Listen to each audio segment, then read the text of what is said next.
전도서에 하나님 없이 삶의 의미를 발견하는 것은 허사입니다 라는 제목으로 말씀을 드리겠습니다.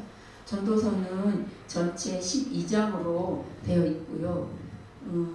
솔로몬의 이제 전도서라고 하죠. 그 결론은요, 전도서의 결론은 딱 한마디, 헛되고 헛되며 헛되니 모든 것이 헛되도다. 저와 여러분의 삶이 지금까지 여기까지 온 삶이 얼마나 기쁜 삶이셨습니까? 너무나도 그래 행복했다 이렇게 말할 수 없는 것 같아요. 저의 고백은 이제 세월이 가면서 너무나 의미 없이 살았구나. 그것이 삶에서 누려본 것이 없는 것이 아니에요. 삶에서 기쁨이 없었던 것이 아니에요. 그러나 지금에 와서 돌아보니까 하나님을 내가 진정하게 만났던 때가 언제부터인가, 그것을 생각할 때 마음이 그 전에 이 모든 삶은 허사였다는 것을 알게 되었어요. 그래서 저는 청소년 여러분에게, 청년 여러분에게, 아니 어르신 분들에게라도 이제부터라도 늦지 않았다고, 하나님을 마음 가운데 모시고 기쁜 삶으로 살아드리는 삶을 제가 인도해 드리기 위해서 이제 전도서를 묵상하게 되었습니다. 같이 전도서를 보시면서 이제 어떠하여서 해 아래 수고하는 모든 수고가 사람에게 무엇이 유익한가에 대해서 말씀을 드리겠습니다. 이제 우리가 인생을 살아오면서 어려서부터 자라서 이제 청소년이 되어서 그리고 어른이 되어서 결혼도 하게 되고 자녀도 낳게 되고 그리고 많은 사람을 만나게 되었고 이렇게까지 삶을 살게 되었지만 여러분, 자녀가 여러분에게 행복을 주셨습니까? 또 부모가 여러분에게 행복을 주셨습니까? 아니면 돈이 여러분에게 행복을 주셨습니까? 저는요, 모든 것을 다 안 갖춰 본 건 아니지만 그렇다고 넘치지도 않았어요. 쓸 만큼 주셨지만 그것이 아무 쓸모가 없다는, 무익했다는 삶을 경험하게 되었어요. 제가 암에 걸렸을 때는 돈이 필요 없더라고요. 이제 죽음이 눈앞에 있는데 헛되고 헛된 것 뿐이었어요. 자녀가 힘들게 되었을 때 그토록 제가 기도하며 원했던, 제가 교회 다니면서부터 자녀들을 위해서 또 남편을 위해서 가족을 위해서 기도했던 그 모든 수고가 헛된 것이었다는 것을 알게 되었어요. 자녀가 힘든 지경에 있을 때 제가 도와줄 수 있는 것은 아무것도 없었어요. 그래서 우울증이 오는 것이에요.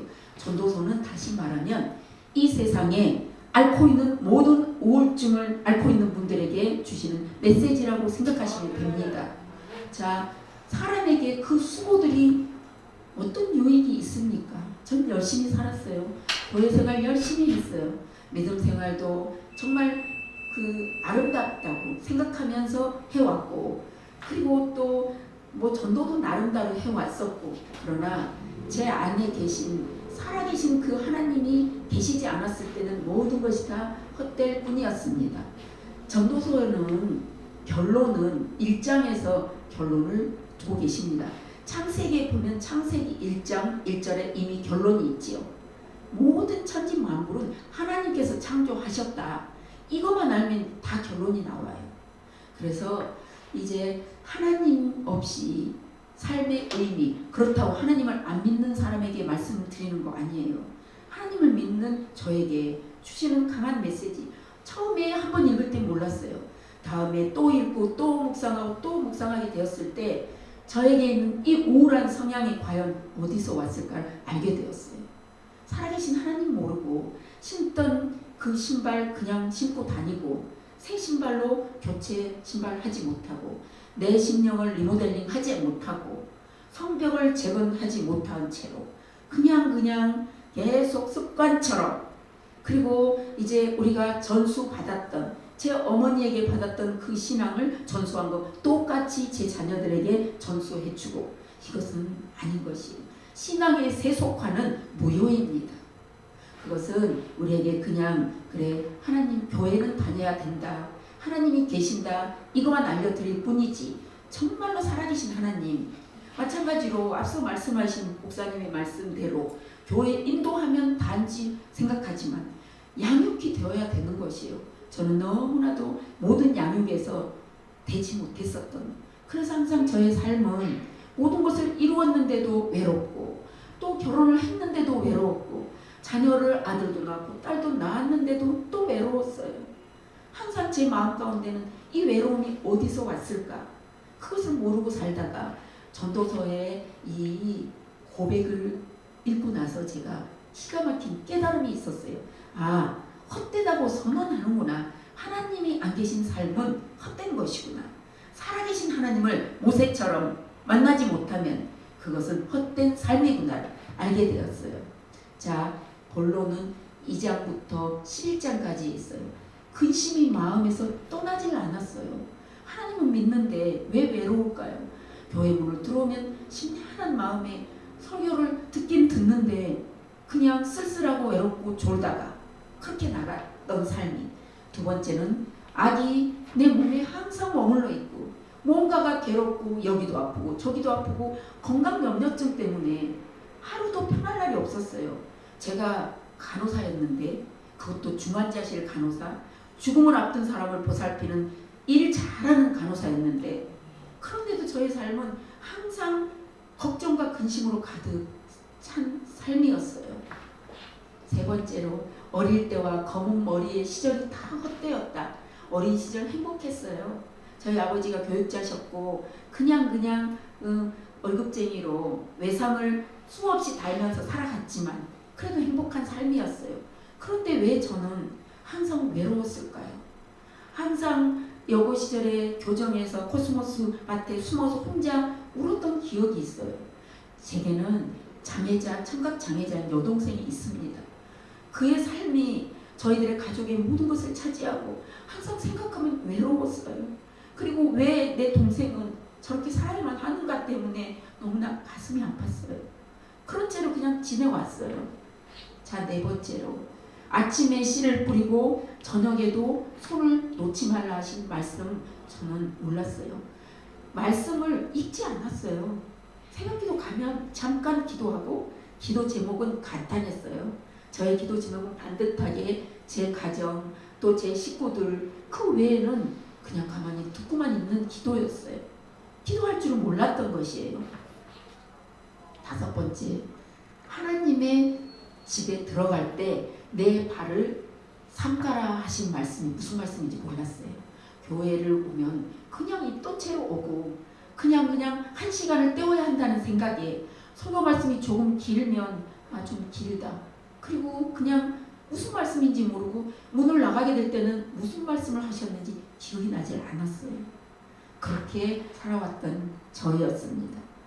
다음에 함부로 급한 마음으로 입을 열지 말라 하신 이 전도서의 말씀 기억하지 못했어요. 저는요, 저에게 잘하는 사람은 칭찬하고 저에게 잘 못하는 사람에게는 그냥 저분이 왜 저럴까? 난 완벽주의인데 내가 이렇게 잘했는데 저분은 왜 이럴까? 생각하며 살아왔었어요. 그 다음에 은이나 풍요를 사랑하지 말라. 이해하지 못했어요. 이해가 안 되었어요. 돈이 있어야 살지. 그리고 정말 목회자라도 나중에 돈 없고 힘들면 남에게 꼭 받아야 되지 않을까? 그런 생각 때문에 이해하지 못했어요. 그래서 저의 모든 기도 제목은 노후에 편안한 삶을 살게 해달라, 그거였어요. 자, 무슨 일이든지 때와 판단이 있다? 그건 더더욱 이해할 수 없었어요. 마음 먹으면 바로 했었어야 했어요. 그리고 그대로 되었어요.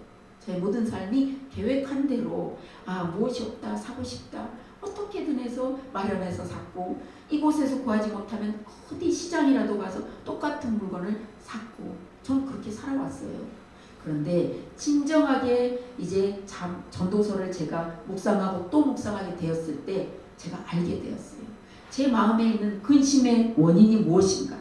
제가 신고 다니던 신발 그대로 교회 문을 들어오게 되었을 때 저에게 어떠한 영향들이 있었는가? 아무 영향도 없이 그냥 살아있는 채로 그냥 성경대로 저는 저대로의 삶이었어요. 그리고 그것이 바로 헛된 삶이었고 제 마음 가운데 항상 우울한 성향이 흐르고 있었다는 것을 이제 모른 채로 살아왔었어요. 그런데 전도서 결론 12장에 결론이 나와 있습니다. 청년의 때에 너의 창조주를 기억하라. 청년의 때에 너의 창조주를 기억하라. 이 말씀에 너무 한 번 읽어서는 몰랐어요. 10번, 20번 읽고 나니까 청년의 때, 난 청년이 지났는데, 하나님 제가 청년이 지났는데 이제 작년이 더 지나가는데 주님이 말씀하셨어요. 말씀의 청년의 때, 믿음의 청년의 때가 언제인가? 어린이라도 어른이라도 또 노년이라도 그때 바로 청년의 때처럼 주님을 만나는 시기가 있어야 된다는 것을 제 마음에 깨달음이 있었어요. 그래서 이 방송을 보시는 여러분들이 혹여라도 저처럼 모태신앙이지만 아무것도 모른 채로 그냥 무의식적으로 세습화된 그런 교육하에서 교회를 다니는 그런 신앙 말고 간절하게 원하건대 하나님을 만나는 그 믿음을 전도서를 다시 묵상하시면서 여러분이 깨닫게 되기를 간절히 소원합니다. 그래서 청년의 때에 너의 창조주를 기억하라. 늦지 않았습니다. 지금이라도. 그리고 하나님을 경외하고 그의 명령들을 지킬지어다. 지금 전도서에 오기까지 모세 오경 또 수많은 하나님의 말씀들이 무엇을 말씀하고 계십니까? 하나님의 율법, 하나님의 말씀하신 그 모든 명령들을 지키라고 하셨잖아요. 그런데 어떻게 지킬 수 있겠습니까? 전 못 지켜요. 하나도 못 지켜요. 그러나 우리가 또 말씀으로 닫고 또 닫고 말씀하셨죠. 창세기 1장부터 2장 사이에 창조 전에는 혼돈스럽고 공허하고 흑암이 있고 그렇게 복잡했던 질서가 없던 세상에 하나님께서 빛이 있으라 그 말씀 한마디에 밝아지면서 온 천지가 창조되었던 것을 여러분은 기억하실 것입니다. 다시 한번 기억하세요. 우리의 이 혼돈스럽고 공허하고 왠지 쓸쓸한 너무나 많은 우울의 성향들을 다 갖고 있는 저와 여러분의 심령 가운데 하나님의 말씀의 명령들이 말씀을 읽고 묵상하라 하신 그 말씀대로 우리가 또 읽고 또 읽고 많은 말씀이 아니어도 좋아요. 한마디 말씀이라도 오전에 오후에 점심때 묵상하고 또 읽고 그렇게 해서 제 만나처럼 제 마음이 양식이 되었을 때 저는 알게 되었어요. 제가 왜 이렇게 우울한 성향을 갖게 되었는지 제 안에 뼛속까지 자리 잡고 있는 이 우울한 성향이 어디서부터 왔는지를 알게 되었어요. 말씀이 그렇게 여러분에게 치유가 일어나는 것입니다. 그래서 이제 하나님은 모든 행위의 모든 은밀한 일을 선악간에 심판하시리라. 하나님은 심판하고 계세요. 생명책이라고 하시죠. 열왕기 상하에 가면 역대 지략에 기록되었더라. 저와 여러분의 오늘 한날의 삶이 다 기록되었다고 보시면 돼요. 우리는 너무나도 하나님 믿는 신앙의 불감증에 걸려있는 것이에요. 그래서 죄를 또 짓고 또 짓고 반복하고 우리는 하나님밖에 없습니다. 여러분이 또한 제가 살아야 될 유일한 이유는 그분 때문입니다. 나를 구원하신 그분을 향해서 하나님이 계시지 않는 삶의 의미는 발견할 수 없는 것이에요. 자, 헛되다고 이제 솔로몬이 모든 부귀영화를 다 경험했으면서도 마지막에 고백한 결론입니다. 헛되다고 선언했어요. 1장에 헛되고 헛되며 헛되니 모든 것이 헛되다. 2장에 헛된 것들의 예증이 있어요. 어떤 것들이 즐거움, 웃음, 미움, 지혜, 또한 사업, 모든 것들이 다 헛될 뿐입니다. 이렇게 말하면 허무주의라고 아니에요. 하나님을 마음에 모시고 그렇게 살아간다면 조금 힘든 일이 있더라도 다시 말씀으로 일어설 수 있고 우울한 성향을 물리치면서 또다시 꿈이 있는 내일을 바라볼 수 있기 때문이에요. 잠언서가 그것을 말씀하고 또 전도서가 그것을 말씀하고 계십니다. 자, 3장에 보면 모든 일에 때가 있다는 것이에요. 저는요 좀 약간 마음 먹은 대로 살아왔던 삶이었고 그렇게 살고 싶은 사람이었는데 하나님은 그걸 허락지 않으셨어요. 자녀에서부터 너 마음대로 될 줄 알아? 안 되었어요. 그것이 지금 그때부터 바로 제가 변화되었던 삶이라고 감히 여러분에게 고백합니다. 여러분이 지금 힘든 일이 계십니까? 감사하십시오. 주님이 이 기회 때문에 주님 앞에 더 가까이 갈 수 있는 기회, 절호의 찬스로 생각하시고 받아들이시기를 예수님의 이름으로 축원합니다. 자, 하나님은 만물을 다스리십니다. 인내할 수 없지요. 많은 사람들은 기다리지 못합니다. 더구나 대한민국 국민들은 더 어디 가도 해외 가도 빨리 주세요. 빨리. 저도 마찬가지예요. 이 모든 성향을 하나님은 날 때가 있고 죽을 때가 있고 심을 때가 있고 뽑을 때가 있고 찾을 때가 있으면 잃을 때가 있고 나갈 때가 있으면 들어올 때가 있는 것이고 지킬 때가 있고 버릴 때가 있고 찢을 때가 있고 꿰맬 때가 있는 것이고 전쟁이 있으면 평화가 있더라고요. 요즘에 너무나도 다른 거 다 정치적인 거 버리고라도 얼마나 하나님의 뜻 가운데 인도되어지고 있는지. 저는 북한에 소원이 있다면 북한 땅에 하나님의 복음을 전하는 일이 만배라도 됐으면 좋겠다는 소원밖에 없습니다. 저는 정치도 모릅니다. 그러나 우리 주님이 어떤 뜻 가운데 한순간도 우연이 없으시다면 이 모든 순간 가운데 우리는 기도해야 할 것입니다. 북한의 청년들을 위해서 축복하며 기도해야 될 것입니다. 마음문을 열어주기 위해서 분명히 우리들을 기다리는 영혼들이 있을 것입니다. 그것을 위해서 그 때를 위해서 잠잠히 주님이 말씀하실 때까지 기다리셔야 하는 것입니다. 4장에서 해 아래에서 행하는 모든 학대들 참고 기다리십시오. 눈물이 있으십니까? 억울하십니까? 견디십시오. 견디는 거 힘드시다고요? 말씀이 육신이 되어 내 안에 오시면 그냥 조금은 참을 수 있습니다. 그것이 점점점 되면 주님의 마음을 알게 되는 것입니다. 나 때문에 가셨던 보잘것없는 돌, 아무 이름 없는 돌 같은 나 때문에 돌아가셨던 주님의 마음을 이해하고 나서는 울지 않을 수가 없는 것입니다. 그분 때문에 그분을 보답하기 위해서 우리는 남은 삶을 살아드려야 하는 것입니다. 그것이 바로 청년의 때에 저와 여러분이 해야 될 일인 것입니다. 5장에서는 형식적인 신앙 허무한 것입니다. 그냥 교회 다니고 사역하고 누구 전도도 하고 그러나 진짜로 진정으로 내 안에 주님이 계시면 전도는 자연적으로 하게 되더라고요. 저를 보니까 그랬어요. 전 전도 잘 못하고 할 생각도 안 했어요. 저만 다니면 되지. 그러나 주님이 제 안에 오시니까 그분의 마음이 머무시는 영혼이 계속 보이기 시작했어요. 그리고 견딜 수 없었어요. 그분에게 하나님의 말씀을 전하고 싶어서. 그렇게 우리가 이제 그런 마음으로 살아가야 되는 것이 청년의 때에 일어나야 되는 것이에요. 6장의 세상적인 풍요는 허무한 것입니다. 재물이나 부여, 종기 받았으나 다른 사람이 다 누리게 될 것입니다. 그리고 채우지 못해서 이제 채워도 채워지지 않는 욕망 때문에 항상 우리는 갈급한 것입니다.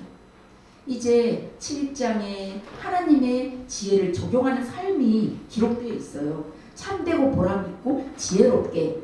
이제 저와 여러분이 청년의 때를 맞이할 나이는 상관없습니다. 100세 시대 어떻습니까? 내일 지구의 종말이 온다 할지라도 오늘 말씀을 묵상하시기를 간절히 소원합니다. 말씀을 읽고 또 읽고 묵상하고 주님과 대화할 때 얼마나 기쁜 삶이 여러분과에 있는지 한번 경험을 해보셨으면 좋겠습니다. 자, 하나님께로 오는 초월적인 그 힘, 하나님의 은혜가 우리 안에서 요동치게 될 때 우리는 그냥 있게 되지 않습니다. 일어나게 됩니다. 우울은 떠나가게 됩니다. 모든 질병은 다 치유됩니다. 말씀 속에 예수님이 치유하셨던 그 치유의 모든 이론이 다 들어있기 때문입니다. 9장에 말씀하십니다. 모두 다 하나님 손 안에 있대요. 내 손 안에 있소이다 하는 옛날 말이 있잖아요. 손바닥 안에 있다고. 우리는 하나님 손바닥 안에 있는 것이에요. 아니요. 그렇게 말하면 좀 심하죠. 우리는 하나님 품 안에 있습니다. 이미 앞에 출애굽기에서 내가 너와 함께 한다고 성막에 그 안에 있으라고 하셨고 방주 안에 있으라고 하셨고 에덴 동산 안에 있으라고 하셨잖아요. 주님은 이미 말씀과 함께 우리 안에 계십니다. 이제 일어나십시오. 다 같이 일어나야 합니다. 청년의 때가 되어서 인생의 마음 가운데 악이 가득하고 평생에 미친 마음을 품고 있다가 후에는 죽은 자에게로 돌아가는 것. 새 사람이 되어야 합니다. 부활되어야 합니다. 저와 여러분의 생명이 새 생명이 되는 것, 그것은 바로 부활입니다. 우리의 옛 성품 다 죽고 새롭게 태어나야 되는 것이에요. 새 생명 태어나는 것, 새롭게 되는 것, 그것은 3일 동안 무덤 안에 계셨다가 다시 부활하신 것처럼 우리는 옛 성품을 하나씩 말씀에 비추어 보아서, 말씀의 거울에 비추어서 우리를 변화시켜 가야 되는 것이에요. 그렇게 살아가는 삶이 바로 우리 이 전도서에 말씀하신, 그리고 솔로몬이 터득한 하나님께서 원하시는, 저와 여러분에게 원하시는 삶입니다. 그래서 최선을 다하는 신앙인의 자세가 어떤 것인가 11장에 보시면 다 기록되어 있어요. 지혜로운 삶을 살라고 말씀하셨어요. 선행의 삶을 살라고 말씀하시고, 그래서 만사를 성취하시는 하나님의 일을 너희는 알지 못하니라, 이렇게 말씀하시고 계세요. 자, 12장에는 성도의 본분이에요. 12장 결론을 제가 이제 보게 됩니다. 다 같이 다시 한번 이제 기억합니다. 결론으로 전도서 12장의 결론. 청년의 때에 너의 창조주를 기억하라. 하나님을 경외하고 그의 명령들을 지킬지어다. 하나님은 모든 행위에 모든 은밀한 일을 선악간에 심판하시리라. 그래서 우리는 이제 다시 한번 전도서를 재조명하면서 우리의 마음 성벽을 느헤미야처럼 다시 재건하면서, 그리고 에스라처럼 말씀 학자는 아니더라도 말씀을 조금이라도 우리가 먹고 마시고 되새기고 소처럼 되새김질해서 그 말씀을 한 분에게도 전하는, 그것이 전도입니다. 우리의 사명은 전도하는 것입니다. 예수님이 가시기 전에 온 유대와 사마리아 땅끝까지 이르러 나의 증인이 되리라 말씀하셨잖아요.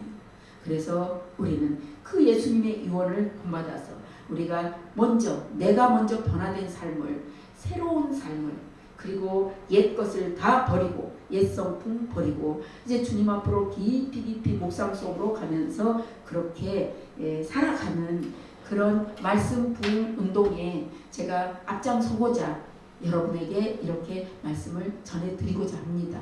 이 말씀을 드리는 이 시간이 헛되지 않도록 부디 여러분들이 다시 한번 전도서를 묵상하셨으면 너무나 감사하겠습니다. 하나님이 기뻐하실 것입니다. 다 같이 기도하시겠습니다.